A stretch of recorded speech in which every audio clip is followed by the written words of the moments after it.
अस्सलामु अलैकुम वरहमतुल्लाहि वबरकातुहू। आज हम पढ़ेंगे कैप्सूल के हवाले से। कैप्सूल का हम डेफिनेशन जानेंगे कि कैप्सूल क्या है, फिर उसके हवाले से एक कंसेप्ट है अबाउट यूनिट डोजेज फॉर्म, जो कि एक रॉन्ग वे से लोग डिफ़ाइन करते हैं और एक बड़ा इम्पोर्टेंट पॉइंट है, इसको हम डिस्कस करेंगे। फिर उसके बाद टाइप्स ऑफ कैप्सूल की डिस्कशन होगी और जेलेटिन जो यहाँ पर डिस्कस होगा उसको मज़ीद क्लेरिफाई करवाएंगे और साइज़ ऑफ कैप्सूल जानेंगे और फिर at the end formulation and manufacturing of capsule की तरफ आएंगे। तो फर्स्ट ऑफ ऑल हम कैप्सूल की तरफ आते हैं। आप लोगों ने देखा होगा कैप्सूल ये असल में एक डोजेज फॉर्म है जिसको बोलते हैं सॉलिड डोजेज फॉर्म। हमारे पास जो डोजेज फॉर्म्स आते हैं किसी भी मेडिसिन के, सॉलिड हो सकते हैं, लिक्विड हो सकते हैं, सेमी सॉलिड हो सकते हैं।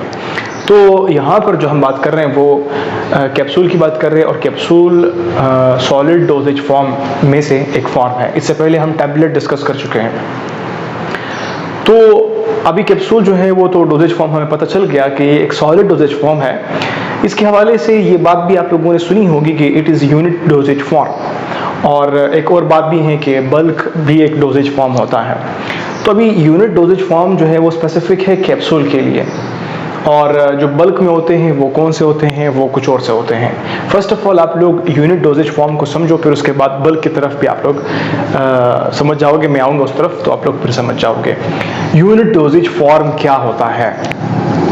हमारे पास मेडिकेशन होती हैं, अगर हमें कोई ज़रूरत नहीं होती कि हम उन मेडिसिन को मेजर करके पेशेंट को दें तो उसको बोलते हैं unit dosages form. No need to measure administer directly. हम क्या करते हैं, भाई टैबलेट है ना, अभी टैबलेट आपके पास ऑलरेडी मेजर हुआ कि भाई इसके अंदर इतना क्वांटिटी मौजूद है, तो उसको उठाओ और खाओ। कैप्सूल है, भाई पता है कि भाई इसके अंदर क्या है, सब कुछ ऑलरेडी है, सिर्फ पत्ते से निकालो, स्ट्रिप से निकालो और खाओ, सिंपल। तो ये क्या है, इसको बोलते हैं ऐसे डोजेज फॉर्म जो आपके पास अवेलेबल हो, आपको कोई मेजरमेंट नहीं करनी होती कि भाई कोई चीज़ कितना डालना होता है, कोई कैसे निकालना होता है, कौन सा यूं करना है, कौन सा वो करना है, या आप लोग जो इंजेक्शन लगाते हो उसको बनाते हो फिर लगाते हो। तो ये एक टाइम टेकिंग स्टेप्स होते हैं जिसको आप लोगों ने मेजर करना होता है। तो अगर मेजर नहीं करते, मेजर करने की ज़रूरत नहीं पड़ती, तो उस टाइम आप जो मेडिसिन यूज़ कर रहे हैं उसको बोलते हैं unit dosages form. Unit dosages form क्या होता है, जिनको मेजरमेंट की कोई ज़रूरत नहीं, सिर्फ उठाओ और खाओ। ये सिर्फ उठाओ और दे दो।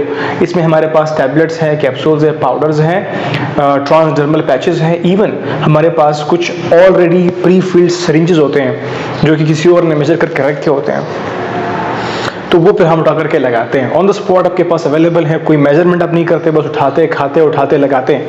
ये असल में यूनिट डोजेज फॉर्म कहलाया जाता है। इसको क्या बोलते हैं, यूनिट डोजेज फॉर्म। जो बल्क में होते हैं उनके लिए मेजरमेंट करना मस्ट होता है, और वो अमूमन जो हमारे पास पाउडर फॉर्म में जो मेडिकेशन होती है तो उनको हम लोग बल्क में पुट करते हैं और वो बल्क कहलाते हैं। तो आपके बाद आज के बाद जो यूनिट डोजेज फॉर्म है इसको आपने कैसे डिफाइन करना है, ये हमारे पास वो मेडिसिन है जिनकी हमने मेजरमेंट नहीं करनी होती बल्कि डायरेक्टली एडमिनिस्टर करने होते हैं। टैबलेट है, कैप्सूल है, पाउडर है, ट्रांसडर्मल पैचेस हैं और प्री फिल्ड सिरिंजेस होते हैं। ये सारे के सारे यूनिट डोजेज फॉर्म में आते हैं, और पाउडर जो है वो बल्क में आते हैं क्योंकि उसकी आपको मेजरमेंट करनी होती है।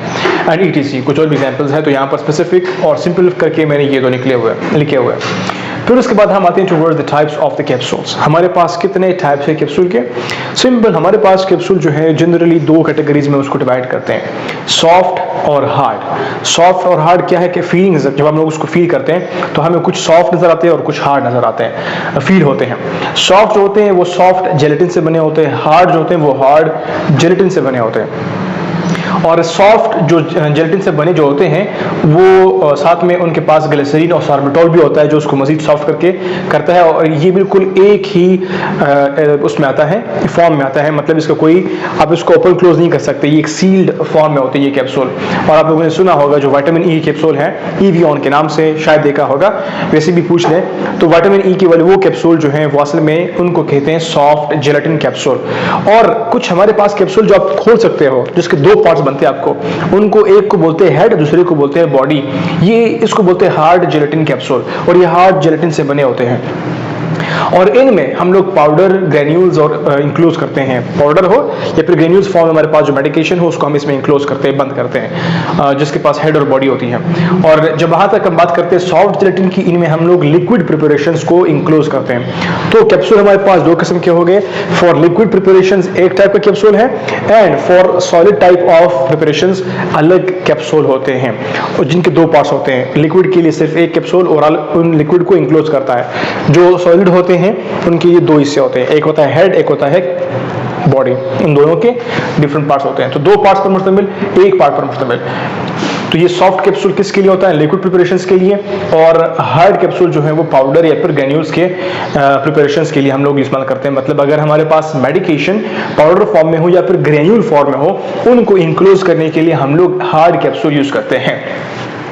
अभी जेलेटिन ये वर्ड क्या है, इसका क्या मतलब है, इसको जानते हैं। सिंपल, जेलेटिन हमारे पास एक प्रोटीन है जो हम हासिल करते हैं बोन्स से, एनिमल्स के बोन्स से, स्किन ऑफ द पोर्क और टेंडन से, लिगामेंट से, इन सब से मतलब हम हासिल करते हैं इस प्रोटीन को।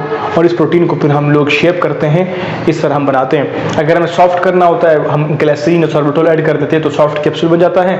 अगर हमने सॉफ्ट नहीं करना बल्कि हार्ड बनाना होता है तो सिंपल जेलेटिन इज इनफ। और इसके साथ साथ ये कैप्सूल जेलेटिन हमारे पास तो है, कुछ और भी हमारे पास है, स्टार्च है और कुछ और मटेरियल्स हैं जिनसे भी हम लोग बना सकते हैं। तो वेल नाउन हमारे पास जेलेटिन है, इसके अलावा कुछ रिलेटेड मटेरियल्स होते हैं उनसे भी हम लोग बना सकते हैं, लेकिन वेल नाउन क्या है? जेलेटिन है और स्टार्च भी है। एनीवेज, अभी हम आते हैं to the sizes of the capsule. हमारे पास कैप्सूल के कुछ साइज होते हैं, 1 2 3 4 5 6 7 8 साइज होते हैं।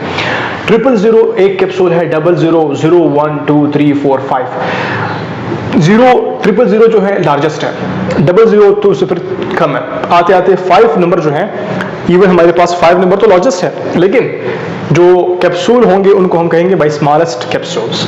तो कैप्सूल के साइज हमारे पास 8 किस्म के हैं, उनमें से नंबर 5 अगर लिखा होगा कैप्सूल के सामने, आपने कहना है this is the smallest capsule. 000 लिखा है, आपने कहना है this is the largest capsule. तो ये साइज के हवाले से बात होगी। फार्मूलेशन और मैन्युफैक्चरिंग ऑफ कैप्सूल की तरफ आते हैं। हमारे पास फार्मूलेशन और मैन्युफैक्चरिंग ऑफ कैप्सूल के हवाले से हम क्या डिस्कस करेंगे कि फार्मूलेशन क्या है और मैन्युफैक्चरिंग क्या है। पहले इन दो टर्म्स को जानेंगे। मैंने पहले वीडियोस में आप लोगों को बताया है, अगर आप लोगों को याद हो, कि फार्मूलेशन और मैन्युफैक्चरिंग में फ़र्क है। अगर आप लोगों ने नहीं देखी वो वीडियोस वो भी देख ले, लेकिन यहाँ पर शॉर्टकट में बताता हूँ कि फार्मूलेशन क्या होता है। असल में आप लोग यूँ समझो कि it is a formula. Formula is actually formulation. किसी भी चीज़ को बनाने की आपके पास फार्मूला होगा, एक रेसिपी होगी, तब आप उस चीज़ को बना सकोगे। तो हमारे पास फार्मूलेशन क्या है? हमारे पास एपीआई होना चाहिए, एक्सिपिएंट्स होने चाहिए। एपीआई क्या है? एक्टिव फार्मास्यूटिकल इंग्रेडिएंट है, यानी कि असल दवा होनी चाहिए। और एक्सिपिएंट क्या है? उसके साथ वो चीज़ें जो असल दवा को एक ख़ास शक्ल दे, असल दवा को एक ऐसा जरिया बनाए, उसके लिए एक रास्ता बनाए ताकि वो असल दवा हमारे बॉडी में सही से पहुंच सके। तो उन चीज़ों को जो कि दवा नहीं होते बल्कि दवा को हेल्प करते हैं, उनको एक्सिपिएंट्स बोलते हैं। API active pharmaceutical ingredient, excipients जो एक्टिव फार्मास्यूटिकल इंग्रेडिएंट का हेल्प करते हैं। जेलेटिन हमारे पास जाहिर सी बात है कैप्सूल बनाने के लिए तो हमें वो बनना चाहिए।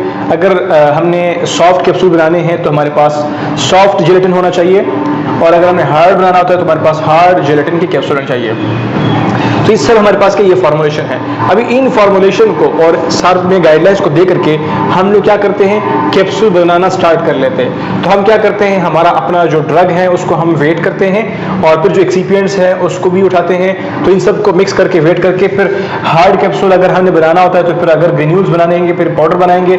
अगर हमने इनसे सॉफ्ट कैप्सूल बनाना है तो फिर इनको हम लोग कन्वर्ट करेंगे लिक्विड फॉर्म में। तो लिक्विड फॉर्म और सॉलिड फॉर्म में जब हम कन्वर्ट करते हैं फिर उसको उसके अकॉर्डिंगली, लिक्विड फॉर्म है तो सॉफ्ट कैप्सूल में उसको इंक्लोज करेंगे, पाउडर या उसमें है ग्रेन्यूल्स फॉर्म में है तो हम उसको हार्ड कैप्सूल में इंक्लोज करेंगे, मतलब उसकी फिर इंकैप्सुलेशन करेंगे, कैप्सूल बनाएंगे उसके। तो इस तरह से हमारे पास दो किस्म के कैप्सूल भी बन जाएंगे, सॉफ्ट कैप्सूल और हार्ड कैप्सूल। फिर उसके बाद हम उसको पॉलिश करेंगे, उसके बाद पैकेजिंग करेंगे और फिर उसके बाद डिस्पेंस करेंगे। तो ये क्या है सारी कहानी फॉर्मुलेशन और मैन्युफैक्चरिंग के हवाले से। आई होप आप लोगों को ये पॉइंट्स क्लियर हो गए। फिर भी कहीं पर भी क्वेश्चन है, कंफ्यूजन है, feel free to ask us in the comment box. And thank you for watching doctor UUT lectures. अपने फ्रेंड्स के साथ इन वीडियोस को शेयर करें और डोंट फॉरगेट सब्सक्राइबिंग और sharing our lectures with your friends and fellows. हाँ, तो हम प्रोवाइड करते हैं ऑनलाइन लेक्चर्स। आप हमसे कांटेक्ट कर सकते हैं स्क्रीन पर दिए गए नंबर से, और उसके बाद हम आपको अफोर्डेबल फीस पर प्रोवाइड करेंगे online classes. So that is all about right now for about capsules. For more, stay tuned, and that's all. Thank you for watching Dr. UUT lectures.